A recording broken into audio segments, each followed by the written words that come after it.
आपला आजचा हा व्हिडिओ असणार आहे प्रेग्नंट लेडीजसाठी. तर प्रेग्नंट लेडीजने वटपौर्णिमेची पूजा करायची का, वडाला फेरे मारायचे का, ओटी भरायची का, ह्या सगळ्या प्रश्नांची उत्तर मी तुम्हाला ह्या व्हिडिओमध्ये देणार आहे. तर व्हिडिओ शेवटपर्यंत नक्की बघा आणि आवडली तर व्हिडिओ नक्की लाईक करा. तर सगळ्यात पहिल्यांदा जर तुम्ही प्रेग्नंट असाल तर उपवास जर तुम्हाला सोसत असेल, जर तुम्हाला उपवास निघत असेल तरच तुम्ही उपवास करा, अन्यथा उपवास नाही केला तरी चालतो.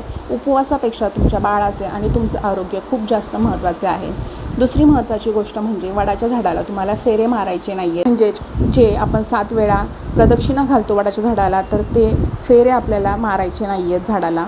तिसरी महत्त्वाची गोष्ट म्हणजे आपण ओटी भरायची नाही आहे किंवा तिथे ज्या सुवासिनी आलेल्या असतात त्यांच्याकडून तुमची स्वतःची ओटी भरून घ्यायची नाही आहे, कारण देवाने आधीच तुमची ओटी भरलेली आहे. त्यामुळे तुम्ही स्वतः पण कोणाची ओटी भरू नका आणि दुसऱ्यांकडून पण तुमची ओटी भरून घेऊ नका. या व्यतिरिक्त तुम्हाला काही प्रश्न असतील तर नक्की मला कमेंट्स करा, मी नक्की तुम्हाला आन्सर देईल. Thank you so much for watching. Bye.